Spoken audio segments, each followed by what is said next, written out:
흑인 노예는 130세까지 살았다고? 그는 주인을 위해 250명의 종을 낳았습니다. 네티즌, 돼지처럼 갇혀 있다. 오늘의 주제, 흑인 노예는 130세까지 살았습니까? 그는 주인을 위해 250명의 종을 낳았습니다. 과연 130세까지 살 수 있는 사람이 있을까? 250명의 자녀를 더 낳았습니까? 환상처럼 들리지만 브라질 역사에는 그런 사람이 있습니다. 19세기 브라질에는 파타시커라는 흑인 노예가 있었는데 그의 중국 이름은 펄레이시커였습니다. 그는 소로카바 지역의 농장에서 태어났으며 노예 가정에서 자란 배경으로 인해 태어난 순간부터 평생 노예로서의 신분을 바꿀 수 없는 운명을 타고났습니다. 파타세카 중국어 이름 페러시커. 노예 생활의 고난들. 어렸을 때 파라세카는 부모님을 따라 가벼운 필드 일을 도왔습니다. 하지만 노예들의 생활 여건은 참으로 비참했으며 그들 중 많은 사람들이 만성 영양실조, 질병, 잔혹한 고문으로 인해 성인이 될 때까지 살지 못했습니다.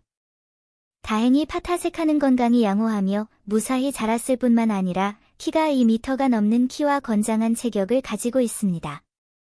파타세카는 큰 키 때문에 농장에서 명성을 떨쳤고 이웃 사람들은 그런 전설이 있다는 것을 알고 있었습니다. 브라질 사람들의 눈에는 발목이 얇은 남자가 남자아이를 낳을 가능성이 더 높기 때문에 파타세카는 노예 시장에서 특히 인기가 높았습니다. 결국 한 농부가 그를 $400에 샀는데 이는 현재 20만 달러에 해당합니다. 생산기계로 축소. 파타세카를 사들인 농부는 그를 쿨리로 일하게 한 것이 아니라 그의 체력 때문에 사육자, 즉 노예 소녀와 아이를 낳게 할 준비가 되어 있었다. 당시 사회는 어두웠음을 알 수 있습니다. 낮에는 파타세카가 심부름을 하고 농부에게 편지를 배달하는 등 쉬운 일을 합니다. 그러나 밤에는 농부가 선택한 노예 소녀와 섹스를 해야 합니다. 그의 체력을 유지하기 위해 농부는 그가 잘 먹고 편안하게 살 수 있도록 보살폈습니다. 이것은 다른 흑인 남자 노예들을 부러워하게 만들었지만 그들이 할 수 있는 일은 힘든 농장 일을 정직하게 할 수밖에 없었다. 파타세카 역시 농부의 높은 기대에 부응하여 차례로 다른 노예 소녀들을 임신하여 자손을 낳았다고 합니다. 당시 제한된 의료 서비스로 인해 많은 아이들이 살아남지 못했지만 파타세카의 혈통은 거의 모든 지역에 퍼져 있었습니다. 그조차도 얼마나 많은 여자 노예와 관계를 맺었는지, 얼마나 많은 사람을 성공적으로 낳았는지 기억하지 못합니다. 비록 이 생활에 대한 치료가 파타세카에게 좋아 보이지만 매일의 육체적이고 정력적인 일은 그를 지치게 만든다. 그러나 그는 저항하기는커녕 거절할 자격도 없다. 농장을 떠나면 다른 농부들에게 팔려 생식 작업을 계속하거나 죽을 때까지 과도한 육체 노동을 하게 될 수 있습니다. 운명과 자유의 뒤틀림. 파타세카가 자신의 인생을 이 임무에 바칠 것이라고 생각했을 때 그의 운명은 정부 정책에 의해 다시 한번 쓰여졌습니다. 1871년 브라질 정부는 자유의 자공법, 저작권과 초상권 때문에 직접 제공할 수 없음을 제정했는데 이 법은 노예가 낳은 아이는 더 이상 노예가 될 수 없다고 규정했다. 이것은 사육 시스템이 곧 과거의 일이 될 것임을 의미합니다. 노예 소유주들은 정부의 다음 조치가 노예 제도를 완전히 폐지하는 것이 될 수 있다는 두려움 때문에 감히 너무 많은 흑인 노예를 사육하지 않았습니다. 그 결과 파타세카는 증식 작업을 중단하고 수십 년 동안 지속된 임무를 끝냈습니다. 농부는 그가 오랜 세월 동안 체력을 많이 소모하고 많이 늙었다는 것을 알았기 때문에 비교적 수월한 관리 위치를 마련해 주었다. 유복한 생활을 하던 파라세카는 결혼을 생각했고 운명적으로 같은 농장의 흑인 여성 팔미라와 결혼했다. 결혼 후 16명의 자녀를 낳았고 아내와 아이들이 곁에 있는 것을 보면서 파타세카는 인생에 후회가 없다고 느꼈습니다. 그러나 이 계획은 변화를 따라갈 수 없었고 1885년 브라질은 60세가 넘은 노예는 더 이상 노예의 지위를 갖지 못하도록 규정하는 60년 법을 제정했습니다. 60세의 파타세카, 파라세카는 법에 따라 노예의 꼬리표를 벗었습니다. 농부는 또한 그가 아내와 아이들을 돌볼 수 있도록 96.8헥타르의 땅이라는 큰 선물을 주었습니다. 이렇게 넓은 땅을 가진 파타세카는 갑자기 농부가 되었습니다. 나중에 삶과 전설이 끝나다.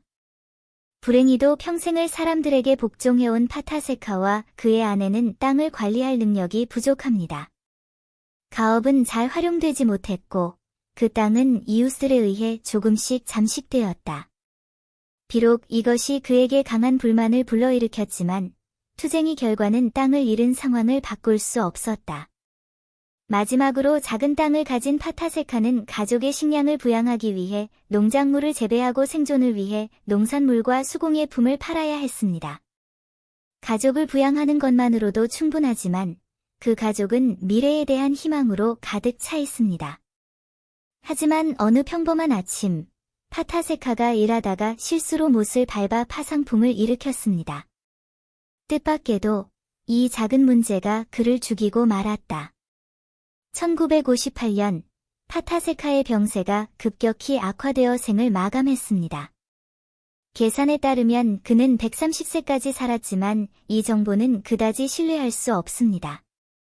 첫째, 그것을 증명할 공식 정보가 없고, 둘째, 파타세카는 당시의 전설이었고, 사람들이 그의 행동을 구두로 전할 때 과장했을 가능성이 있습니다. 후기 전설에 따르면 파타세카는 일생 동안 총 250명의 자녀를 낳았는데, 사람들은 그녀의 놀라운 생식력에 감탄하고 그녀의 운명의 슬픔을 슬퍼합니다. 인생의 목표는 아이를 갖는 것인 것 같지만, 실은 인생의 목적은 없다고 한다. 어쩌면 그에게 산다는 것은 인간으로 대우받든 사육돼지로 취급되든 살아있는 한 그저 살아가는 것일지도 모른다. 파타세카의 이야기는 그 시대의 슬픈 부분입니다. 그 당시에는 파타세카와 같은 수많은 노예들이 자유와 존엄성을 잃은 채 도구로 사용되었다. 그러나 그러한 환경에서도 그들은 여전히 생존하고 번식하기 위해 고군분투합니다.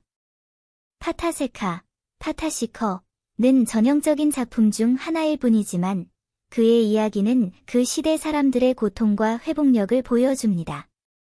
오늘날 노예 제도는 과거의 일이 되었습니다. 그러나 우리는 이 역사를 기억하고 현재의 자유와 평등을 소중히 여겨야 합니다. 동시에 여전히 비참한 삶을 살고 있는 사람들에게 관심을 기울여야 하며 그들에게 도움과 지원이 제공되어야 합니다. 이것에 대해 어떻게 생각하십니까?